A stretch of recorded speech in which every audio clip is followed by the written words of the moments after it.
What's good, everybody? Welcome back to Murg Mayhem, where one take can cause mayhem. Today is Friday, February 16th. I hope y'all are ready for the weekend. I know I am. So I can get a little break from this, but at the same time, still gather information to talk about for Monday. One thing I do want to say, what I just thought about is Tuesday. I know I haven't done any really special segments for Tuesday, and I feel like it's going to be a top 5 Tuesday where I'm going to bring a list of 5 or maybe top 10. Regardless of whether it's a top 5 or a top 10, I will do a list to give my takes on it. So just so I can get one special segment, at least for Tuesday. Wednesday, I'm still working on it. Thursday is going to be a day where we celebrate things. I know I episode previously, just in case I didn't explain it. Thursdays are going to be a day where we can celebrate what happened on that day in sports. Not typically a Thursday, but the date of that day. So today we're going to get right into it. I know why we're doing baseball first. It's because baseball. I love baseball. It's probably my favorite sport out of NBA, out of NFL. It's because I played it the most, and that was the best sport. Best sport I played. Plus, there wasn't, and I say, there's not a lot of baseball, and I harp on it for like maybe 20 minutes, but actually there wasn't a whole lot of baseball. The big stuff, the big thing that happened yesterday, Rob Manfred said that he is going to step down as commissioner 2029. Baseball fans, he has a reputation for being good, for being bad. For his tenure there, I'm kind of indifferent. Some of the things that in recent memory I didn't like, but there's lots of things I've just come to just say whatever, screw it.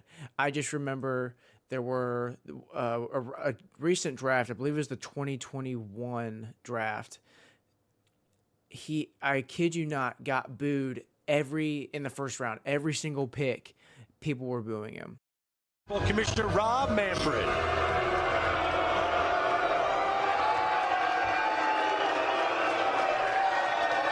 And the commissioner is in the house as well, Rob Manfred. Welcome. Oh, boy. Good evening, everyone. Now, is that disrespectful? Yeah, but at the same time, as fans, we're not going to agree with some of the decisions he's had to make. The one thing I didn't like last year is with this Oakland A's shit. Oakland is, as far as being one of the teams out on the West Coast, has been typically the past about 5 to 6 years now, has been one of the worst teams in baseball. I know that Matt Olson, I think the last year Matt Olson was there, they were the best team. So I guess it was 22 maybe, I think. 21, 22. But the last year Matt Olson was there, that was the last time they were good. But they've just been bad. They said that they want to go to Vegas, and the NBA and MLB were trying to have a competition, I guess. And MLB is going to go there first, with Oakland leaving, with the Athletics leaving Oakland. And last year, when they made that deal, or at least Oakland did, some of the owners were upset. I would be too, because if you're consistently putting out guys that aren't very good, and no disrespect to all the Oakland A's players, I know you all are trying your best, and I'm not an MLB player at all, but I've been watching baseball for a long time, and I just when they're putting out AAA guys that are AAA players, and this offseason they've turned it around by adding some good quality veteran pitching, but they haven't been good at all for the past few years now. And with that move being to Oakland, the MLB had basically paid for their moving fee. So I was upset just because it seems like the ownership of the A's aren't really trying to get guys to come there, and they're not really paying the players because one, the ownership doesn't have to. I mean, the ownership doesn't really have to do anything that the players want to do, but if you're not paying players or trying to get players to make your team better, you're gonna get what you're gonna get from them. And the CBA that is going to be the CBA that we're in now, or if some people don't know what CBA is, the collective bargaining agreement. As of now, like I've harped on this as far as free agency for MLB, there's a lot of key free agents that still aren't on teams. And I know I mentioned that chart in episode 2, only 2 to 4, maybe 5 max names on that list have signed. I know Kershaw, Soler have signed recently, but Tim Anderson, Cody Bellinger, Blake Snell, Hyunjin Ryu, and Jordan Montgomery still haven't been signed yet. And in this CBA, they don't have to. There's no date, so they could basically miss spring training and then sign up with the team, essentially.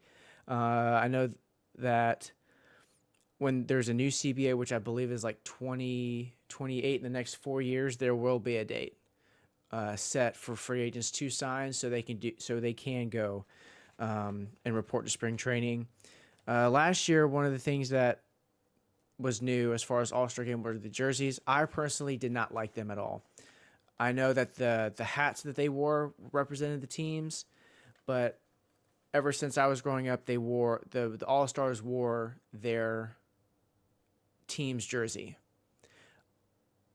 I like it just because, one, it gives representation for the team, and if there were more players from that team, one just shows you that the team in itself, because of those guys, are where they are, and it gives more.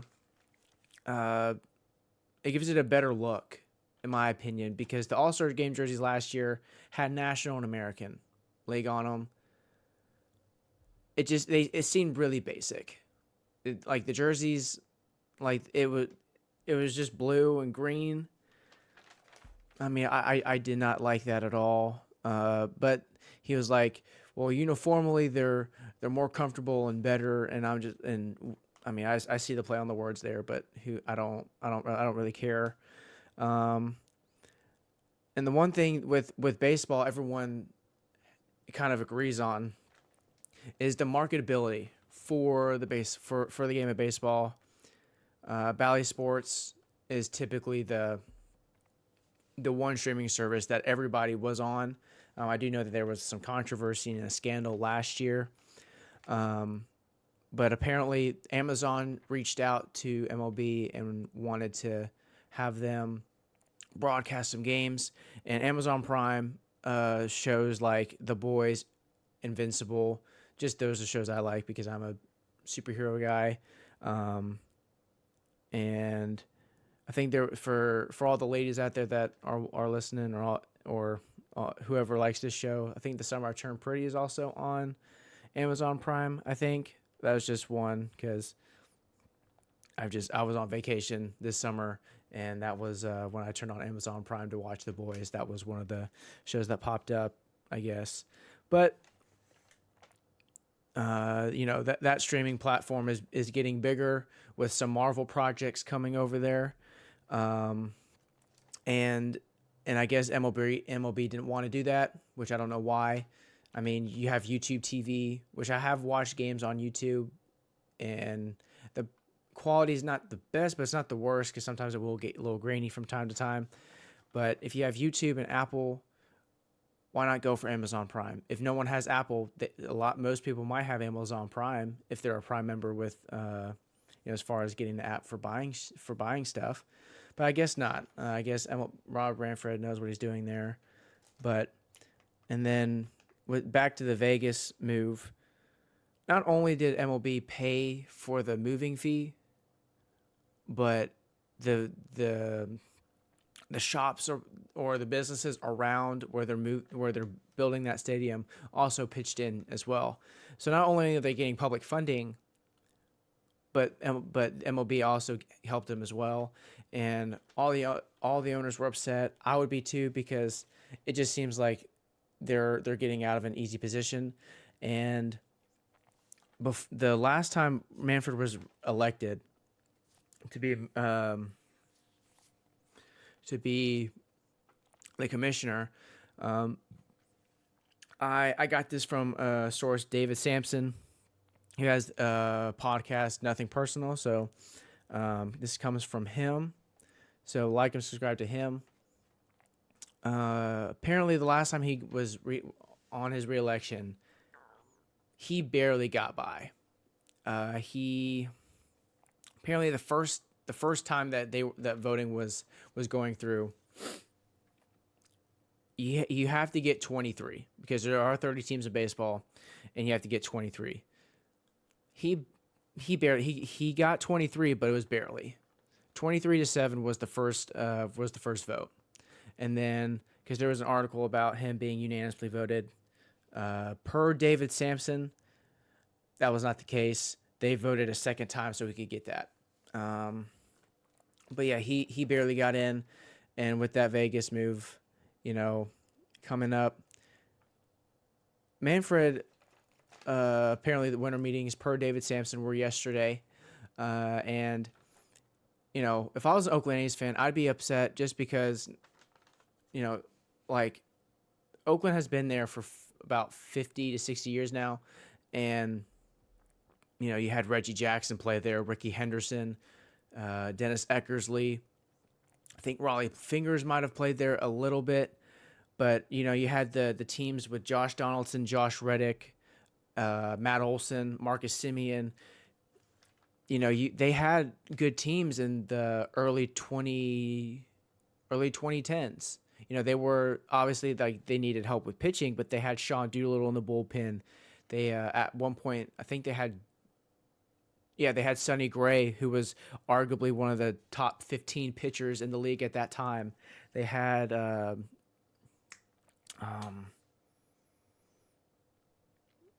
Liam Hendricks, the closer that is now with the White Sox, or he's a free agent right now.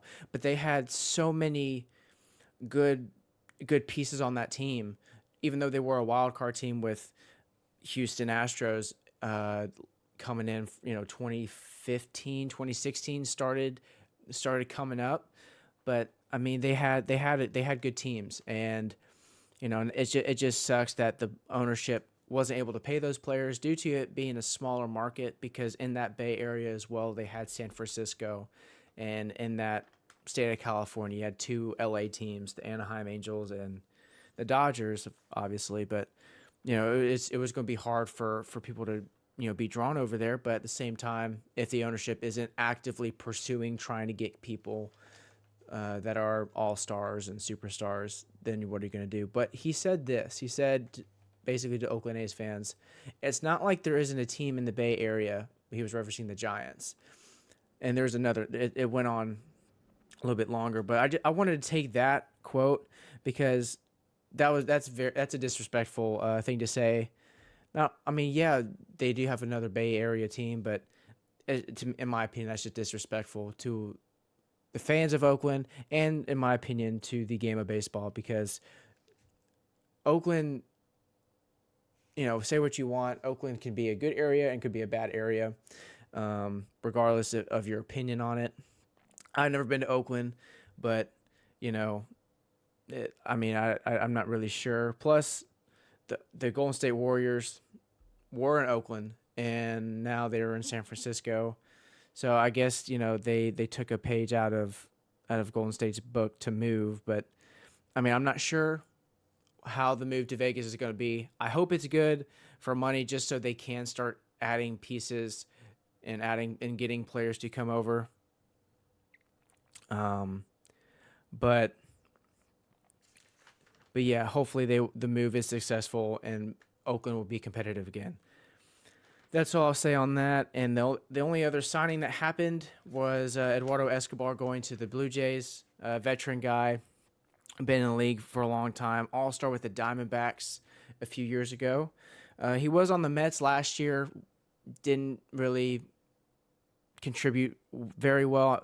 A lot of the Mets players didn't for a while, and they did some moves. They shipped him to Anaheim, and he was a little bit better. He's a switch hitter. Power. I would say he's a better power hitter on the right-handed side, but with lefty, he'd probably be his contact average side. But he's going to Toronto probably because no one knows when Matt Chapman's going to sign. I forgot to put him on the chart, but Matt Chapman's a free agent, one of the best defensive third basemen in the league, arguably top 5. He's a top 5 for sure, arguably top 3, depending on who you are and who you're a fan of. But yeah, that's the only baseball news I had. NFL, I'm still kind of worked up about the Steve Wilkes firing. One of the things I did hear about yesterday was I don't remember the name of the lineman for the Kansas City Chiefs, but when that stuff was going on, he helped. He had a WWE Championship belt, and when he helped a father and son get to safety. And one of the sources that I read, I have it on my phone actually. I was watching YouTube last night, and I saw that. Hopefully his name is in here. Yeah, there it is. Chiefs offensive lineman Trey Smith and another teammate took shelter in a closet while helping to guide as many people as they could to safety. Two of the people, like I said, father and son. I can't imagine what they were going through at that period of time or that moment in time. And Smith said that he saw the little boy scared, and he had a WWE belt, and he told the boy that you're the champion, and no one's gonna hurt you. No one's gonna hurt you, my man. We got your back. So I just want to shout out Trey Smith for getting the courage to go out there and help them and help as many people as you could to safety. And I still want to pray for all those who, thoughts and prayers out to the families who were affected and the families and friends of people that were there in that tragic event. One of the other, I told you, I just said that was the only other NFL news, but one of the other NFL news that happened yesterday, Geno Smith is going to be back as the Seattle Seahawks quarterback, and it looks like it's just for a year. I'm not really sure. Per Adam Schefter, he's going back for $12.7 million, and all of it is fully guaranteed. And he will remain on the roster throughout this week, allowing that money to trigger. So, the Seattle Seahawks will be getting a different head coach with Pete Carroll being in an advisory role. So, I don't really think there is another free agent quarterback on the market right now, or at least that could help Seattle right now as currently constructed. Tyler Lockett and DK Metcalf are a 1-2 combo that need to be reckoned with. I know that they've been having decent years. I know DK Metcalf had a, okay year. He was on my fantasy team, so as far as fantasy, he didn't really do a whole lot for me. He had some good games for me. He has a few two touchdown games for me, but hopefully that this new coach helps them get into the right direction, and hopefully they can be like they were early 2010s. But yeah, that was all the NFL news I had today. For basketball, before I go into NBA, this happened last night in the NCAA. Caitlin Clark is now the all-time women's NCAA scoring leader. The bucket that she hit was no other than a logo three, very Steph Curry-like, but also very Caitlin Clark-like as well. She passed Kelsey Plum, who is in the WNBA and one of the better shooters in that league. And not only in that game did she break that record, she broke her career high in points with 49, and that is also a new single game scoring record for Iowa University. She's a 6-foot senior, if you didn't already know. Iowa-born kid, so she's playing for basically home state. And this year, she is averaging 32, basically 33 points a game. It is 32.8, and 8.5 assists, 6 and about 7 rebounds. So she's leading all Division I players in women's college basketball in points and assists, shooting at 48% from the floor. This year, as far as percentages go, she shot under 40% 3 times. One time it was about, there was one field goal percentage. It was 28% against KSU, which happened in early November. So it was one of the first season games. And then there was one that happened against Iowa State. She shot 38.7. Every other game. Oh, and then there was against Penn State, she shot 34.8. So 3 times she shot under 40% from the field. And she scored, basically, she's, a scoring machine. As far as career, she scored, this is her highest average per game in a single season. But this year, having her scoring 33, she scored 27 3 years in a row as far as average goes. But since she really hit the scene last year in 2021. She plays about 35 minutes a game and scores, just about 40 a night. I feel like she will be the number 1 pick going into this year's draft for the WNBA. I know Angela Reese is another name to be watching for, but she has had some controversy earlier this year with being sat out and all that stuff. But Caitlin Clark, I mean, she's going to be one of the best college players ever in the women's division, and rightfully so.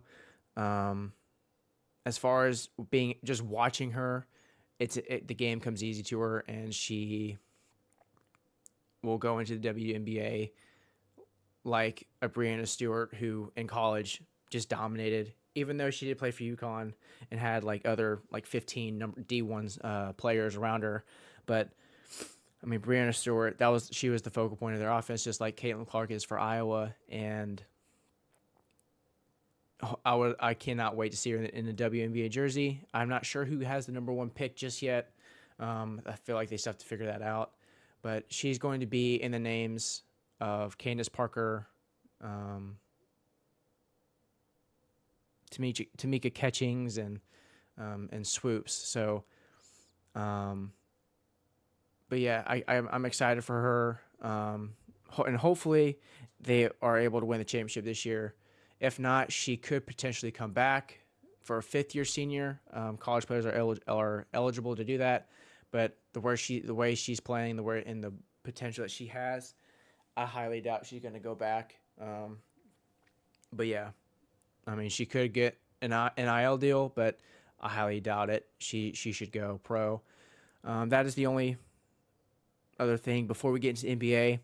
One of the things that I said in the NBA on one of my NBA segments recently was it was about Klay Thompson being done. I know the inside of the NBA on Tuesday, where it's called Players Only, where they brought up a segment of is Klay Thompson done, and I said no, but he should. But the role that he should be moving into or transitioning into is coming off the bench.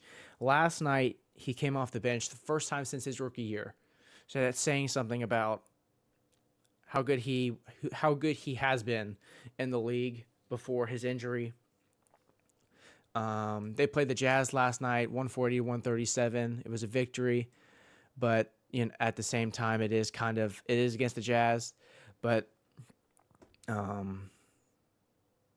both teams shot very well. Klay Thompson was the leading scorer for Golden State with 35, went 7 of 13. He did end up playing starter minutes, but just him coming off the bench. I wasn't able to watch that game just because it wasn't on ESPN, and I don't have League Pass, so I wasn't able to get access to that game. But just looking at the stat sheet here, Draymond Green was a big part of that win. He had 23, which doesn't not happen very often. But he made most of his threes, 3 of 5, 60%, and went 9 of 14 from the field. Kuminga went 13 points, but he was very efficient. Andrew Wiggins, 19. Steph Curry, 16 points, 10 assists. And then Podziemski got the starting nod last night over Klay Thompson. He went 13, 8, and 6. So Gary Payton coming off the bench, 2 steals, being that defensive disruptor.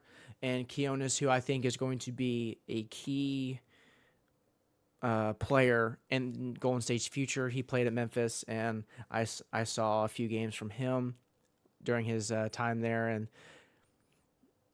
as a shooter, his shot wasn't there. I knew he could shoot it, but he was very, very streaky. And then being able to see him on the roster last year, just him watching games on the sideline, it was very cool to see. And his defensive ability has increased. His defensive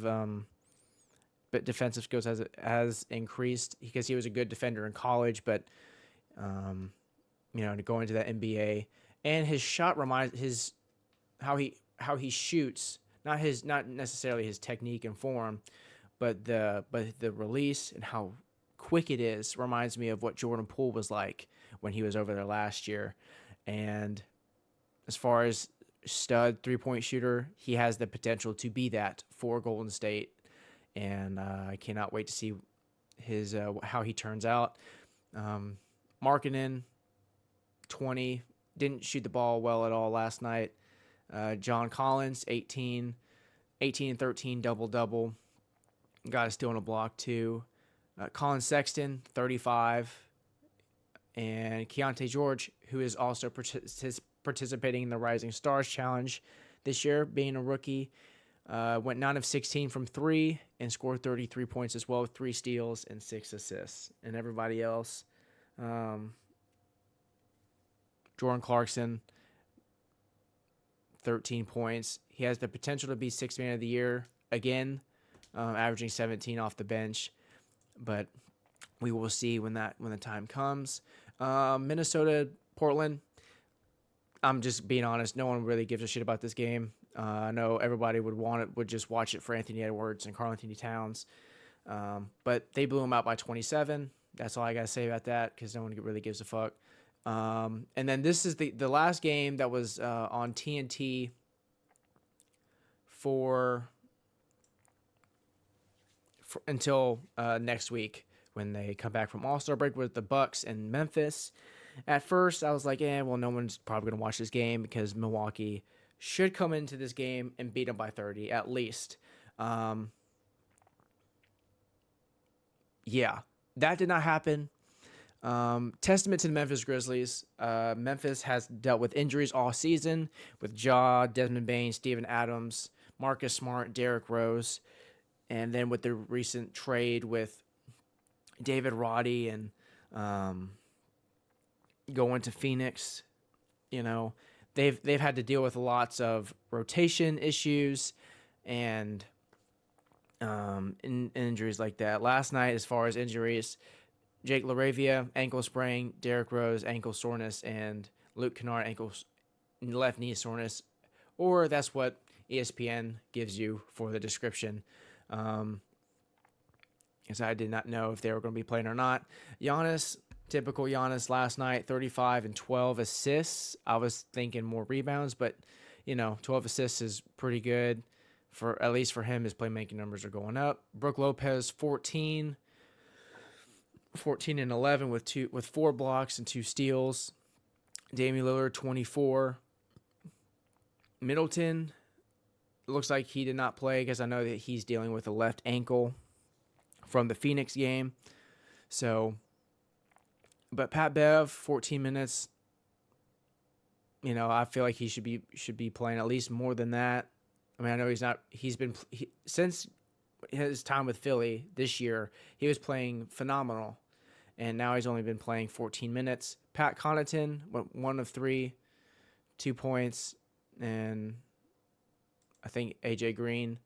To be honest, I don't know who he is, but he got 6 points. Good for him. 2 or 4 from 3. But the rotation that Doc ran last night was the max off the bench, 2, 4, 5. 5 guys.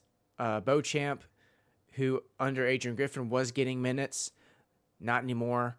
Thanasis only has a job for his brother, and the other 2 guys don't know who they are. But as far as Memphis, I want to give props to Gigi Jackson. He's 19 years old, coming out of the G League, and nothing but has been impressive for the Grizzlies, coming from it was in December, early January when they played the Warriors, and he gave them 28. So last night he gave the Bucks 27 off the bench, 10 of 17, 6 of 10 from 3. Got a block in there as well. So he has a bright future. And then Vince Williams Jr., who is also going to be in the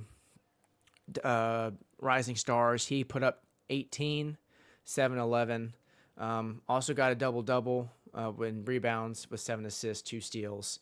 And Zaire Williams, I haven't brought his name up, but, I kind of had high expectations when we first got him. I feel like he's coming into his own with Ja and Bane being out. So hopefully when they do come back, he still has an impact on that team. But he scored 27, 3 steals, 4 and 4, and was very efficient, 9 of 13, 4 of 7 from 3. So what do I mean? What am I trying? What am I bringing? What am I And Adama, 7 points. With 7 assists too. So I guess that's about it. With as far as stats and reading off stats to you. The Milwaukee Bucks are in trouble. That's the only way to put it.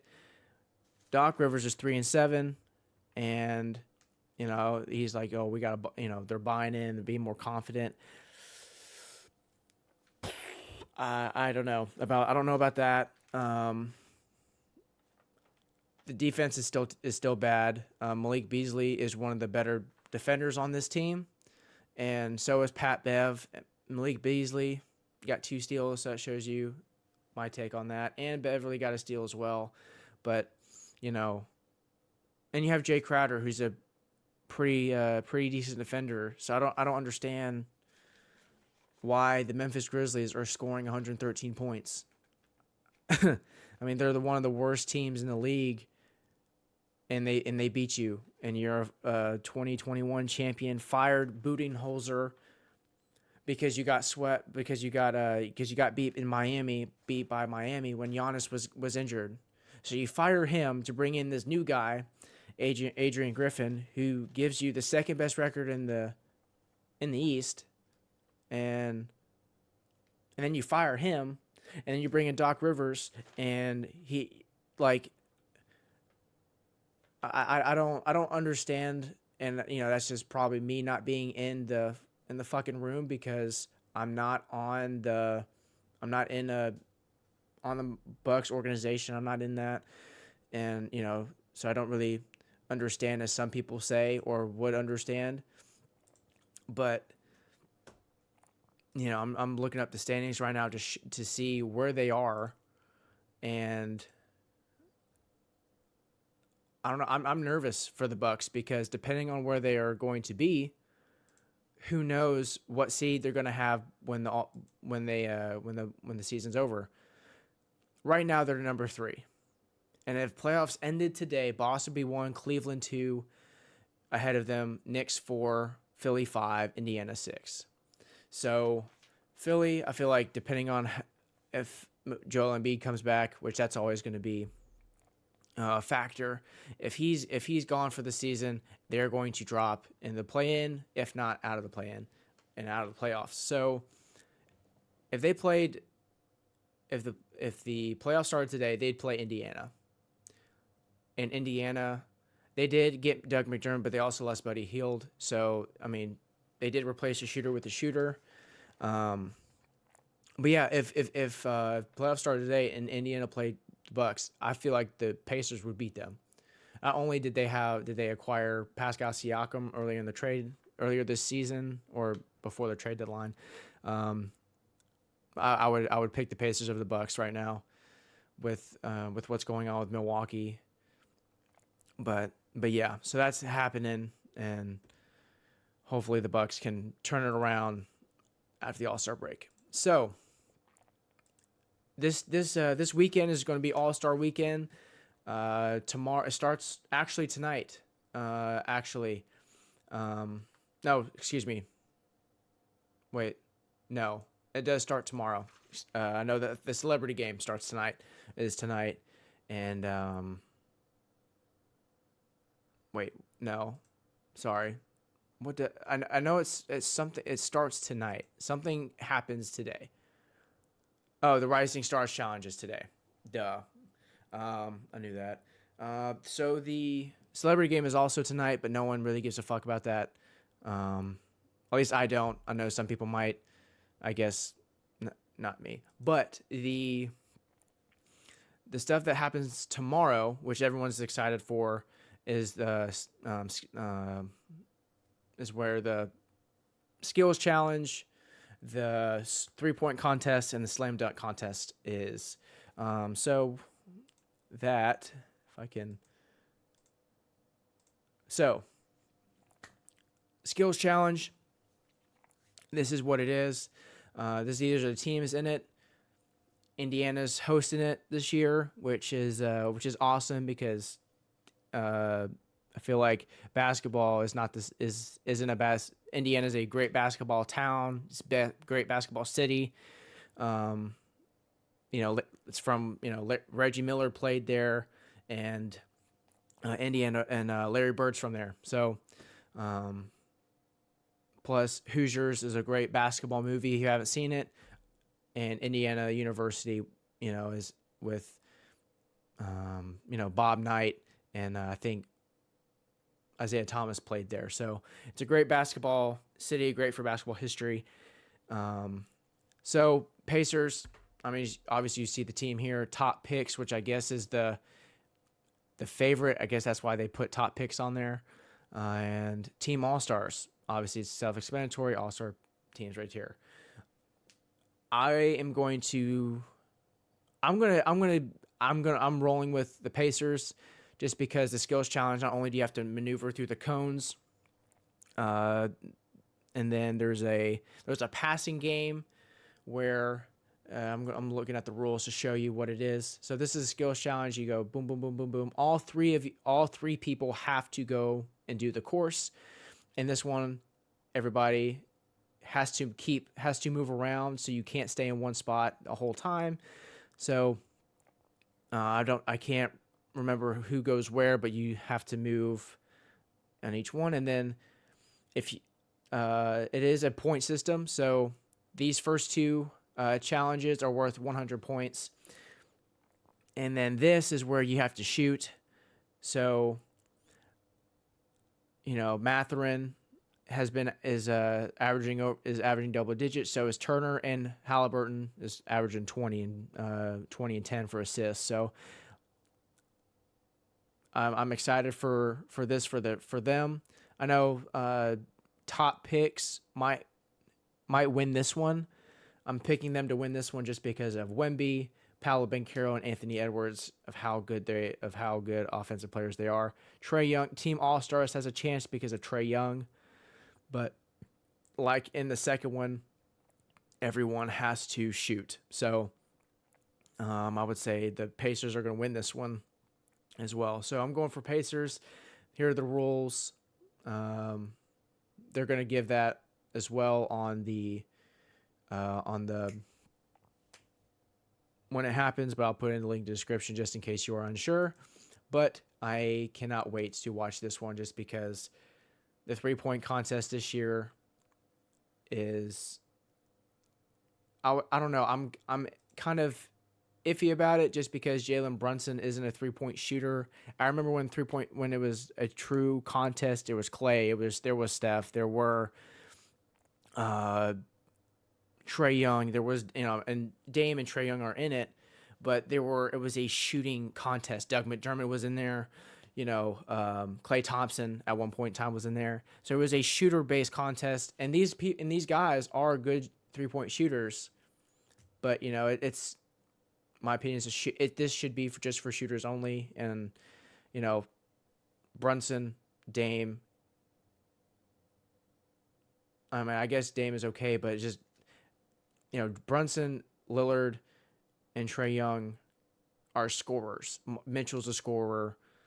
Even though Markkanen is a scorer, I would classify him as a shooter. Malik Beasley's a shooter. But if I were to choose who I'm going to root for, I'm going for Malik Beasley just because Dame's won it, Trey Young's won it, Cat's won it, and he's the underdog in this because of how many people have won it. And, it would be cool for Markkanen to win it, to be a 7-footer like Karl-Anthony Towns to win it. But I'm going for Malik Beasley just because he's the underdog factor. No one was really picking him to win. So I'm going for Malik Beasley. It's cool to see multiple Bucks in there just for the team to celebrate 2 shooters being in there. It's typical 3-point challenge rules. There's 5 racks and 5 spots. 1 rack they get to choose the money balls, and there's 2 4-pointers. I think at like 30 feet. Defending champ is Damian Lillard. He won it last year, so he is going to try to defend his title, hopefully against everyone. But I do hope his teammate does beat him. But another thing that's going on after that, or if not before, and I don't really understand. I don't really know what's going on in each order, but Sabrina Ionescu, I think that's how you pronounce her name. She's the point guard for the New York Liberty, and Steph Curry are going to be in a shooting contest themselves. The starting range is worth 3 points, money ball 2, and game balls are worth 1 point. But both of them are going to be shooting at their own respective lines, as you see here. And as far as time limit, there wasn't a time as far as what this post is saying, and I didn't really see one in the link like one of these right here. I can see there is one, but that's February 16th, the timetable for today. This is going to be after the 3-point contest.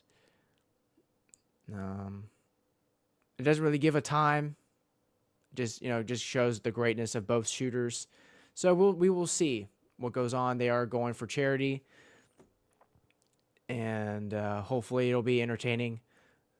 I'm going for Steph Curry because he's the best shooter of all time and the greatest shooter, as Stephen A. Smith would always say. So, I'm excited, and it gives the the competition of male versus female, which Billie Jean King did that in tennis, and it'll be basketball's version of that. So we'll see who wins. I'm going for Steph Curry, just because like it holds the record for all-time threes in NBA, and once he gets going, it's almost virtually impossible. So, and then the last event of the evening is the slam dunk contest. The participants: Jaylen Brown, Jaime Jaquez Jr., Jacob Toppin, and Mac McClung. Mac McClung, that's the guy who I feel like is going to win. Jacob Toppin is Obi Toppin's brother. He's in the Knicks G League team. Jaime Jaquez, not really known for his leaping ability, but excited to see what he has. And Jaylen Brown, as far as creativity, we'll have to see, because he's one of the best in-game dunkers in the NBA right now. All time, I would say, is probably top 20, just because he's dunked on Giannis a few times, and he's got some pretty good posters, and he's just a hard, vicious dunker in general. One of the best in-game dunkers, like I said, ever. So we'll see. And like I said, I hope that Mac McClung does get a shot, because he's averaging 24 in the G League, just torching them. The judges, let's see who the judges are this year, just in case, because Derrick Jones Jr. should not have won it against Eric Gordon. Thank you, Dwayne Wade, for that. But the judges are Dominique Wilkins, of course, have to do that. Fred Jones, I don't know who that is. Gary Payton, Mitch Richmond. Okay. I like the judges. There's no bias there at all. Two-time champion in here, and Gary Payton is a good judge. He's been on there a few times. Mitch Richmond as well. So we will we'll see who wins. I'm going for Mac McClung. Well, that is about it. And then the All-Star game is on Sunday. It's traditional East-West format now. Typically the West just, as Pat Bev would say, belt to ass. The last time that that format was like that, that's the reason why they kind of pushed it to the captains, because the West was just beating the shit out of the East every year. And I feel like that's going to be it again, or at least for the next few years, just because, the East this year, if Joel Embiid was playing, it would have been a better game for sure. But, you have Jokic, LeBron, Durant, Shea, and Luka, and the bench. The bench is insane. Lots of stubs still on the West side. But it's just I just hope it's not a dunk after dunk after dunk, because if it is, I don't know if there's a target score like there was last year. I guess I can look that up for you guys too, but as far as I know, there is still, it's traditional format, East and West game. But yeah, I know it doesn't really say. It just says get tickets. So hopefully there's a target score involved, just in case if it does get boring, which I'm pretty sure it will be. Hopefully it's not, but we will see. I'm going for the East. I'm rooting for the East, but it's probably gonna be West. All right, guys. So one of the things I did forget to mention during this episode was the Rising Stars. I didn't go into it fully, so I know it's going to be a cut of me talking about one thing and then going back into this. So wherever it is, it's probably going to be at the end. But the Rising Stars Challenge is tonight. I forgot to mention. So the past few years in the Rising Stars, there's just rookies and sophomores, and now it's been combined to G Leaguers are in here, and NBA sophomores and rookies as well. So to go back into it, so what the Rising Stars is just an exhibition. They changed it. Like I said, they changed it. So this year it's going to be it was last year. But what's going to happen during this is just had the rules up, but basically there's going to be 3 games. It's going to be semifinal 1, which is basically going to be I think Pals Gasol and Tamika Catchings are going to play. Their teams are going to be playing, and yeah, so it's going to be game 1 is going to be Team Jalen versus Team Tamika. Excuse me, messed that wrong.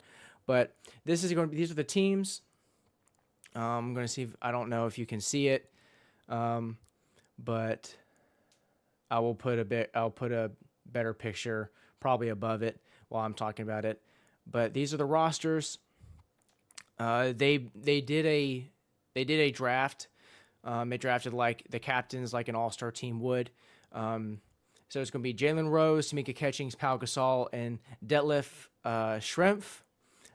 He is more known for his time in, I think, Seattle, but he did play in Indiana at one point too. But in my opinion, I feel like I think Pau Gasol is the obvious favorite to win, but I am going to root for Tamika because of Jalen Duren's being underrated and she's also got Keegan Murray and Paolo Banchero, but all these players here are incredibly talented. One of the guys, Ron Holland. Ron Holland is being replaced by Imani Bates, who is in the Cavs G League system. I say system because I'm used to minor leagues, but he's in the G League for the Cavs. Shaden Sharp, Shaden, if you didn't hear me pronounce it correctly, Shaden Sharp is injured, so Jeremy Sochan, however you pronounce, whatever you're comfortable with, he's going to be subbing in for Shaden Sharp from Portland. And Dyson Daniels, who's one of the key contributors for the Pelicans, coming off the bench with his defensive ability. He is injured, unfortunately, and he will be replaced by Vince Williams Jr. from Memphis. So I'm glad that Memphis has some representation there. And yeah, so Team Jalen, Tamika, it's a single elimination. So whoever wins will go to the finals, and whoever wins between Team Detlef and Team Pal will go to the finals too. So that's how it's going to be. The target score is 40 for the semifinal games you see here, and then in the final game it is 25. So here are the rules here, basically explaining what's going on. I guess it would be kind of cool to see who would get third place, but it's kind of, I mean, you lost. So, plus you don't really want to worry about the potential injury. Here's a better picture, bit more clear on it. I might have been looking at it wrong because on my editing software it looks a little janky, but yeah. So these are the teams, a little bit clearer for you, just in case you weren't able to read them. But yeah, I'm excited for this, and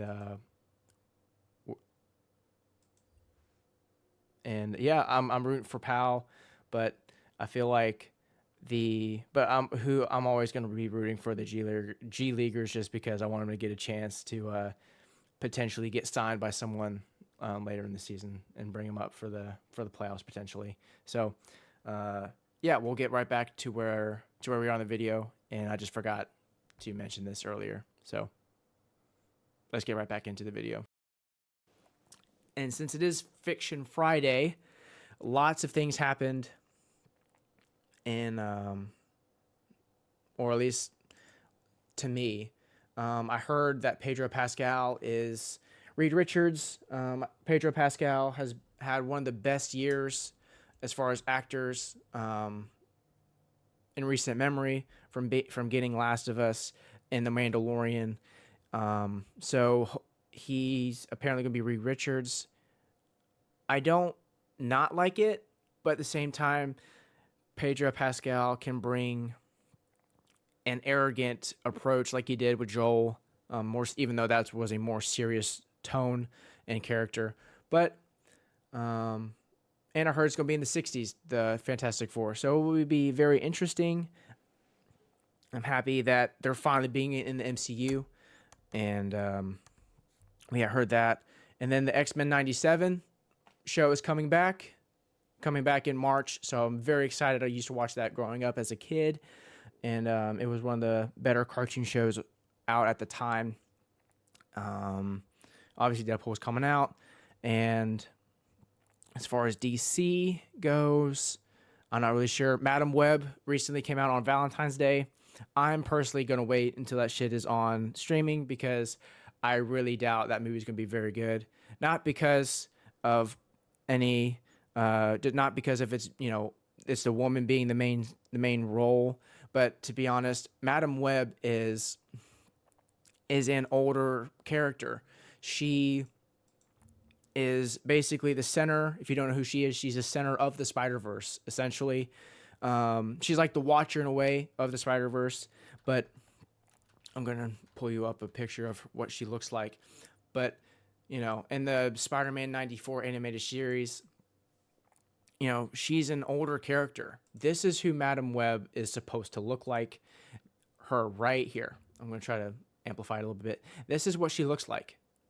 And I know that they might be trying to bring and put Dakota Johnson, who's a great actress, by the way. I'm not saying she's bad. She's one of the better actresses in the business. But at the same time, if you're trying to make it younger, make it something similar to her role instead of her trying to save people. Because I know in the show, she recruited Peter Parker to take down Spider Carnage. So, and a lot of other things happened in that episode that I would like you to watch. I'm not going to spoil anything for you, but I don't really think that's going to be good. And I hope it proves me wrong so I can see it on streaming services. But that is all for today. I hope you have a good weekend. Enjoy All-Star Weekend and all the festivities. And I will talk about it on Monday. And I'll see you guys then. Have a good weekend. Peace out.